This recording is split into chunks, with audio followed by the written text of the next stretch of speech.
মেহেরুলির হানাবাড়ির অন্ধকার রহস্য এবার শেষ অধ্যায়ে এসে পৌঁছেছে। ভয়, আতঙ্ক আর অজানা শক্তির মুখোমুখি হতে চলেছে সবাই। এই পর্বেই খুলবে সেই ভয়ঙ্কর সত্যের দরজা। তাহলে চলো বন্ধুরা, গল্পটা শুরু করে দিই। গল্পটা শুরু করার আগে প্রথম পর্বের কিছু অংশ তোমাদের শোনাবো, তারপর শেষ পর্ব শুরু করব। যখন আরও বেশি গভীর হবে রাত, তখন তুমি দেখবে ছায়া ছায়া অন্ধকারে এক রমণী মূর্তি এগিয়ে চলেছে ধীরে ধীরে। তার পরনে কালো আলখাল্লা, মাথার চুল ধবধবে সাদা, তার চোখ দুটো কালো কাপড় দিয়ে শক্ত করে বাঁধা। আমরা এই পর্যন্তই প্রথম পর্বে শুনেছিলাম, এরপর থেকে শেষ পর্বটা আমরা শুনব। এই ছায়া রমণীর পিছু পিছু এগিয়ে আসছে আরেকটি অস্পষ্ট ছায়া মূর্তি।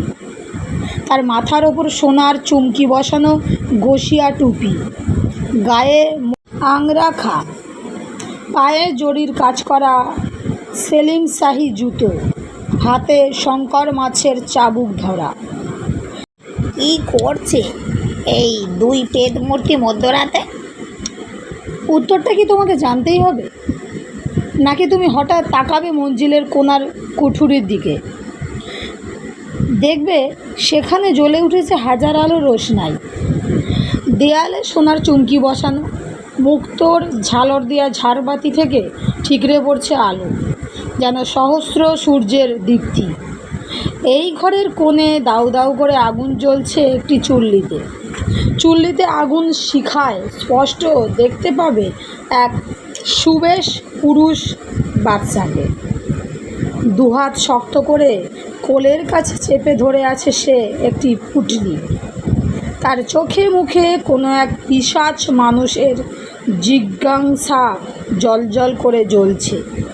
এরপর কোনো দৃশ্য দেখবে তুমি, বুক ফাটা চিৎকার করে কাঁদতে কাঁদতে ছুটে আসা সেই ষোড়শীর ছবি। জরির কাজ করা ওড়না অবহেলায় লুটিয়ে পড়েছে মাটিতে। ব্যাকুল হয়ে হাত দুটো বাড়িয়ে কী যেন নিষেধ করছে সে। বাদশা তাকে এক ধাক্কায় সরিয়ে দিল সামনে থেকে।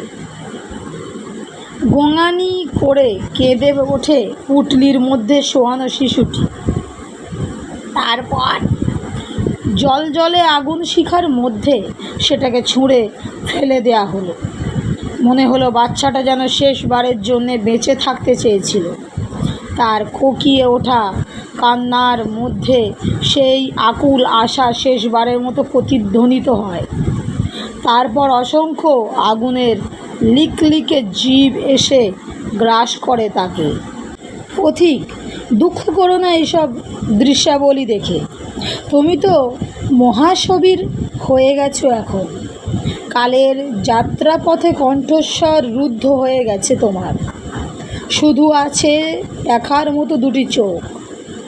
এই নয়ন দিয়ে তুমি যা প্রত্যক্ষ করবে, হৃদয়ের অন্তরালে স্মৃতির মণিকোঠায় তাকেই জীবন্ত করে রাখবে চিরকাল। এই রংমহলে কোনো কালে হয়তো বাস করতেন কোনো এক বাদশা। গভীর রাতে তিনি কি হঠাৎ জেগে ওঠেন ঘুম থেকে? কেন? মিলিয়ে গেল অশ্বক্ষুরের ধ্বনি। চলে গেল কোথায় তারা? তারা গেল ফরিদাবাদ গ্রামের প্রান্তে একটি কুঁড়ে ঘরের কাছে। চাপা গলায় তারা ডাকলো আমিনার নাম ধরে। বুড়ি আমিনা বেরিয়ে আসতেই কালো কাপড়ে ঢেকে দেয়া হলো তার চোখ। কর্কশ কণ্ঠস্বর কী যেন বলল, তোকে এক্ষুনি আমাদের সঙ্গে যেতে হবে। একটা জেনানার ছেলে হবে, বেশি সময় নেই হাতে। কোনো কথা বলতে পারেনি আমিনা। ধাত্রী হিসাবে নাম আছে তার। অনেক বিচিত্র অভিজ্ঞতা সে সঞ্চয় করেছে। ঘোড়ার পিঠে চাপিয়ে তাকে নিয়ে আসা হয়েছিল এই রংমহলের এক গোপন প্রকোষ্ঠে। সেখানে তখন গর্ভ যন্ত্রণায় ছটফট করছে একটি সুন্দরী রূপসী। যথাসময়ে পুত্র সন্তান প্রসব করে সে, কিন্তু সেই ছেলেটির আয়ু বেশি প্রহর রাখেননি বিধাতা। তাই বোধহয় তাকে এমনভাবে প্রাণ দিতে হলো ওই হন্তারক বাদশার হাতে। পাথরের মূর্তির মতো দাঁড়িয়েছিল আমিনা।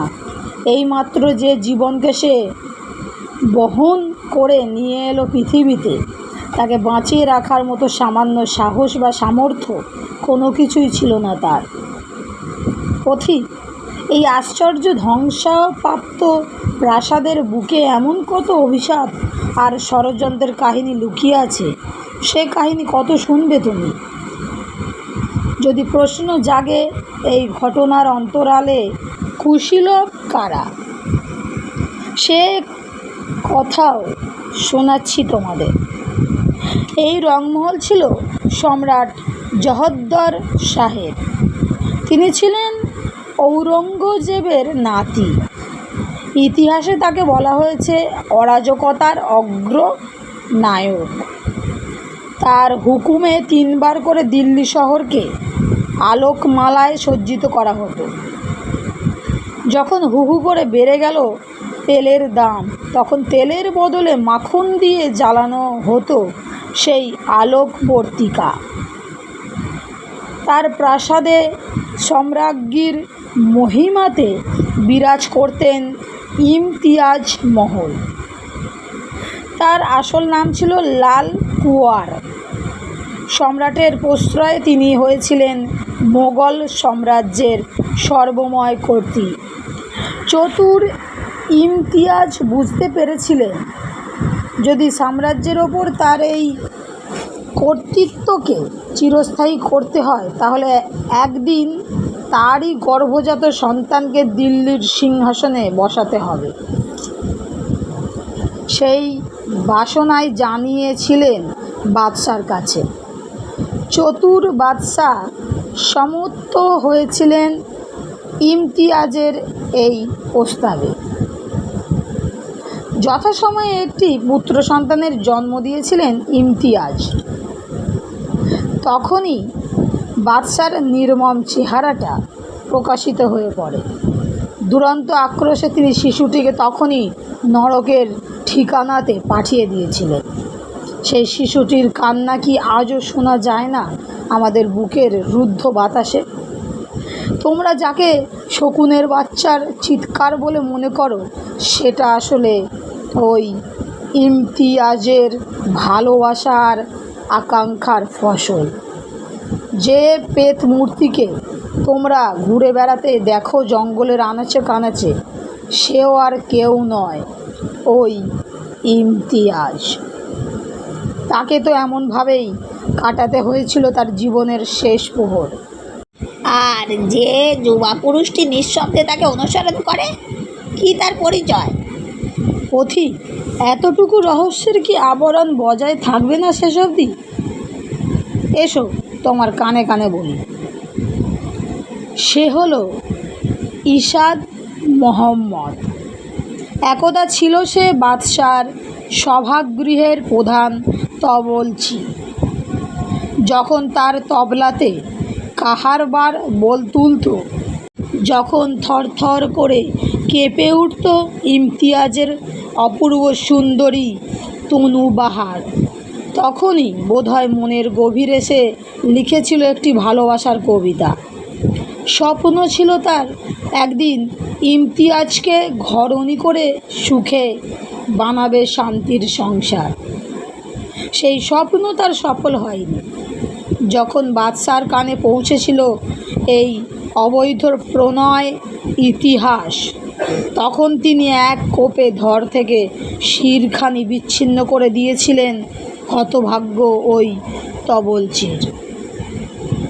তাই তো আজও মেহেরুলির এই রেস্ট হাউসের অন্ধকারে একটা অতীত ক্ষণকালের জন্যে জীবন্ত হয়ে ওঠে। যেসব ঘটনাগুলো চিরতরে ঢাকা পড়ে গেছে বিস্মৃতির অতলে, তারা হঠাৎ প্রাণ ফিরে পেতে চায়।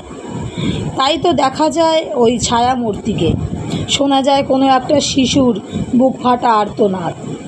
এভাবেই মেহেরুলির রেস্ট হাউসের অন্তরালে শতাব্দী প্রাচীন এই অট্টালিকাটি দাঁড়িয়ে থাকবে আকাশের দিকে মুখ তুলে, আর বহন করবে রাজকীয় মানুষের লোভ আর লালসার রূপদীর্ণ ইতিহাস।